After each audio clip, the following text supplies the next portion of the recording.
वो मुझसे छुप छुप के किसी से बात करते हैं और मैं छुप छुप के सुन लेता हूँ। उन्हें नहीं पता, मुझे तो नाम भी पता है किससे बात करते हैं, एक आध का तो एड्रेस भी पता है मुझे।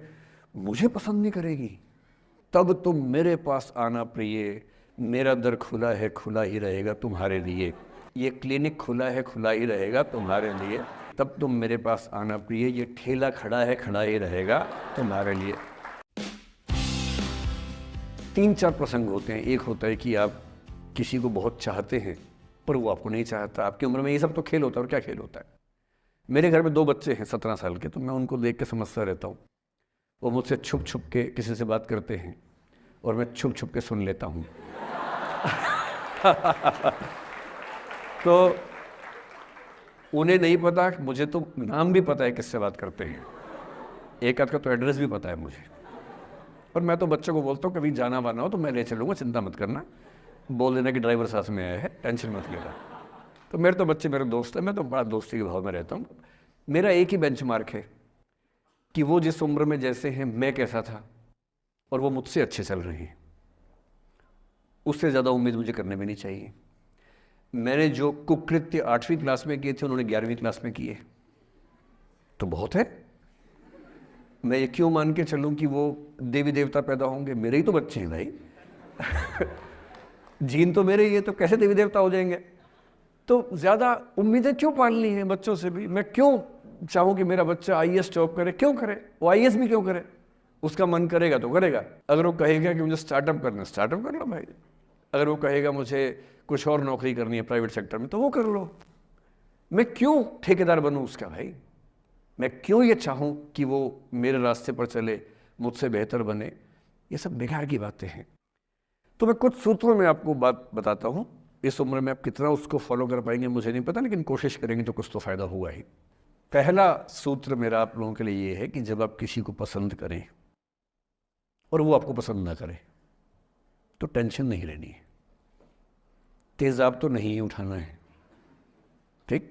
कई लोग इस मूड में रहते हैं, मुझे पसंद नहीं करेगी, मुझे, मैं राजा हूं, मैं नवाब हूं, मुझे पसंद नहीं करेगी। अरे तू क्या है भाई, नहीं पसंद हो तो नहीं पसंद हो, ये क्या बात हुई। सबसे पहले अपने अंदर से लोकतांत्रिक बनिए, डेमोक्रेटिक बनिए। जैसे आपको हक है किसी व्यक्ति को पसंद करने का, उसको भी हक है किसी को पसंद या नापसंद करने का।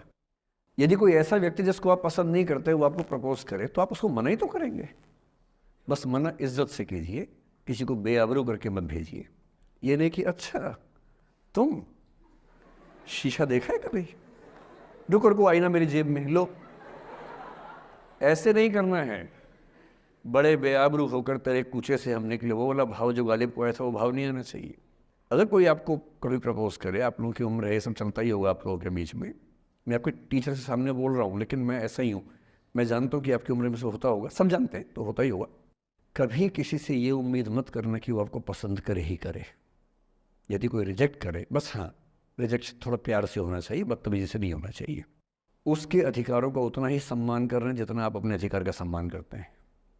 कि ठीक है भाई, आपको मैं पसंद नहीं, कोई बात नहीं, तू नहीं कोई और सही, कोई और नहीं कोई और सही, बहुत लंबी है जमी मिलेंगे लाख हंसी, इस जमाने में सनम तू अकेली तो नहीं। कितने लोग हैं दुनिया में, ऐसा क्या है। और मैंने बहुत प्यारे प्यारे बच्चों को देखा रोते बिलखते हुए कि मैंने उसको प्रपोज किया, उसने मुझे मना कर दिया। अंकल, छोटे छोटे बच्चे आजकल मुझे लव गुरु मानते हैं अपने आसपास। वो मेरे पास आके ऐसी ऐसी बातें बताते हैं बड़ी क्यूट तोतली आवाज़ में। मैंने उसको प्रपोज किया, उसने मुझे ऐसे ऐसे वाली आवाज़ में एकदम रोते बिलखते हुए। तो मैं बोलता हूँ बधाई हो बहुत बहुत तुम्हें, कॉन्ग्रेचुलेशन। मैंने अपनी ज़िंदगी में ऐसे 50 मामले देखे, और 50 में से कम 49 मामले में जब कहीं दिल नहीं लगा, बाद में उससे बेहतर ही व्यक्ति मिला। अगर कभी ऐसा हो ना, मन ही मन में बधाई देना अपने आप को कि बच गया। हाँ बोल देता तो फंस जाती, हाँ बोल देते तो मर जाता। और मन में भाव वही रखना है, तू नहीं कोई और सही मत खा, स्ट्रेस नहीं लेना है। मैं जानता हूं कि आपकी उम्र में आसान नहीं होता, आपको रात रात भर सपने आएंगे, बेचैनी होगी, करवटें बदलते रहे सारी रात हम, आपकी कसम आपकी कसम। ये सब ड्रामा होता है, ये फिल्मी गीत है। मुझे गीत कविता इतना याद है कि मुझे हर बात में वही दिमाग में आता है, मैं क्या करूं। ये होता है आपकी उम्र में, पर वो भी एक फेज है। अगर ये फेज़ नहीं जिया तो भी क्या जीवन जिया। कभी कभी बेचैनी भी तो होनी चाहिए, वरना ज़िंदगी में मज़ा क्या है। अगर हर चीज़ लिनियर है, हर चीज़ फॉर्मलाइज्ड है, फिर मज़ा क्या है ज़िंदगी में। ये उठापटक, ये बेचैनी, ये घबराहट, ये तनाव, संतरास भी तो होना चाहिए कभी कभी ज़िंदगी में। इससे बुरी स्थिति तब होती है जब आप किसी रिलेशनशिप में हैं और वहाँ ब्रेकअप हो जाए, ये भी होता है। देखिए, मैं आपको बड़ी खरी खोटी सुनाने के मूड में हूँ। जिस जिस तरह का प्रेम आप लोगों की पीढ़ी में होता है, मैं ये नहीं कह रहा कि आपकी पीढ़ी ख़राब है, हर पीढ़ी ऐसी होती है, बस ये कि आपकी पीढ़ी को सुविधाएं ज़्यादा मिल गई हैं। हमारी पीढ़ी में ना चिट्ठी लिख के भेजनी पड़ती थी, बड़ा रिस्क होता था। चिट्ठी लिखो कागज़ पे, फिर एक डाकिया ढूंढो भरोसे का, तो भरोसे वाला कुरियर बॉय या कुरियर गर्ल जाके चिट्ठी वहीं दे के आए जहाँ हमने कहा है। ये भी डाउट कहीं किसी और को दे के आ जाए। या कबूतर से बात करो, कबूतर जा जा जा, पहले प्यार की पहली चिट्ठी साजन को दिया। कबूतर का क्या भरोसा किसको दे के आ जाए। लेकिन कितना तनाव था उस ज़माने में। आपके ज़माने में क्या है, सीधे व्हाट्सएप निकाला, खटाक से भेज दिया मैसेज, और नंबर किसी से मांग लिया 1 सेकंड में। नंबर भी नहीं देना है तो किसी, कौन कौन सी ऐप होती है, मैंने सुना कुछ और ऐप्स होती है, मेरा नंबर वाली भी होती है, इंस्टा होता है, एक और भी तो कोई होती है वो जिसमें कार्टून जैसा मुंह बन जाता है, स्नैपचैट। हाँ, स्नैपचैट पे चले गए। मैंने सुना है कि उसमें नंबर भी नहीं देना पड़ता है, ऐसा कुछ चक्कर है। वहाँ ढूंढ लिया। किसी को कुछ कन्वे करना इतना आसान दुनिया में कभी नहीं हुआ था जितना आज आसान है। इन सब के ऊपर टिंडर है, बम्बल है, पता नहीं क्या क्या है, राइट लेफ्ट करते जाना है, उसी में कहानी शुरू।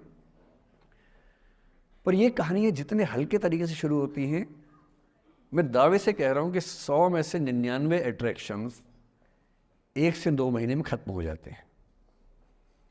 क्योंकि आप जिसके प्रति अट्रैक्टेड थे ना, वो तो उसका बाहर का परसोना था। जहाँ परिचय गहरा होता है, असलियत सामने आ जाती है, और जब असलियत सामने आती है, झेलना बड़ा मुश्किल होता है। आपके सपने टूट जाते हैं। आप जिस छवि पे दीवाने हुए थे, वो छवि तो सिर्फ छवि थी, वो तो इंसान नहीं था वैसा। 99% केसेस में मेरा ख्याल है कि अट्रैक्शन 1-2 महीने में समाप्त होता है। उसके बाद तो एक बोझ है जो आप ढो रहे हैं। कभी कभी होता है कि दोनों का खत्म हुआ तो बात आसान है, कभी कभी किसी एक का खत्म होता है, एक का नहीं होता है, वहाँ मामला मुश्किल हो जाता है। तो ऐसा हो सकता है आपके जीवन में कि दूसरा साथी आपका ये कहे कि भैया देखो, मैं तुम्हारे साथ कुछ महीने से हूँ, पर मुझे अब अच्छा नहीं लग रहा, मैं ब्रेकअप करना चाहता हूँ। मैं आपसे ये निवेदन करूँगा कि ये मान के मत चलना कि उसने आपको धोखा दिया है, क्योंकि बच्चे तुरंत उस मुद्रा में आते हैं, अच्छा अब मैं कुल्हाड़ी उठा लूँगी, अब मैं तेज़ाब उठा लूँगा, तूने मुझे धोखा दिया है, तूने मुझे चीट किया है, you are a cheat, you are a liar, you are a पता नहीं क्या क्या। पता, इंग्लिश में गालियाँ बड़ी सुंदर देते हैं बच्चे। मैं ये कहना चाह रहा हूँ कि इस बात की संभावना मान के चलिए कि हो सकता है कि आपके साथ 2 महीने रहने के बाद सच में उसको ये लग जाए कि आपके साथ ट्यूनिंग ठीक नहीं है, या आपको लग जाए कि आपकी ट्यूनिंग उस व्यक्ति के साथ ठीक नहीं है। और किसी मुर्दा को अपने पास पकड़ के रखना उसका मज़ा नहीं है। आप किसी को बांध तो लेंगे, पर जब उसका दिल आपके पास है ही नहीं, दिल विहीन लाश अपने पास टिका के रखना, एक मुर्दे को बांध के रखना, इससे बेहतर है जाने दो। वो अफसाना जिसे अंजाम तक लाना ना हो मुमकिन, उसे एक खूबसूरत मोड़ देकर छोड़ना अच्छा। और ये खूबसूरत मोड़ कैसे होगा? अगर कोई जाना चाह रहा है तो आपके पास 3 ऑप्शंस हैं। एक, ना उसको अच्छे से बात करे, ना खराब से बात करे, न्यूट्रल होके जाने दे। एक, उसको धमकी दे, बर्बाद कर दूंगा, छोड़ूंगा नहीं, तो निकल के देख घर से, तेरे एड्रेस पता करवा लूँगा, मेरे साथ 50 दोस्त हैं, मेरे सारे आवारा हैं, सारे बेरोजगार हैं, सारे कुंठित लोग हैं, सारे गुंडे मवाली हैं, उनका धंधा यही है, तेरे पीछे छोड़ दूंगा सबको। एक ही तरीका है। और तीसरा ये कि ठीक है यार, ऑल द बेस्ट, जा सिमरन जा, जी ले अपनी ज़िंदगी। अरे ठीक है, हो सकता है मैं तुझे ठीक नहीं लगा, कोई बात नहीं, लेकिन किसी से मिलो तो बढ़िया से मिलना, तेरी ज़िंदगी अच्छी हो। मैं भी ढूंढ ही लूँगा किसी न किसी को, थोड़ी हेल्प कर दियो, कहीं इंट्रो करवा दियो मेरी भी, लेकिन ठीक है तू भी जा। ये होता है खूबसूरत मोड़ देकर छोड़ना अच्छा। चिपकू नहीं बनना है किसी के पीछे, ना बोरा जाना है कि तुम जाओ, मैं तो दीवाना, स्थाई दीवाना हूँ तुम्हारा। कोई जब तुम्हारा हृदय तोड़ दे, तड़पता हुआ जब तुम्हें छोड़ दे, तब तुम मेरे पास आना प्रिय, मेरा दर खुला है, खुला ही रहेगा तुम्हारे लिए। वाह।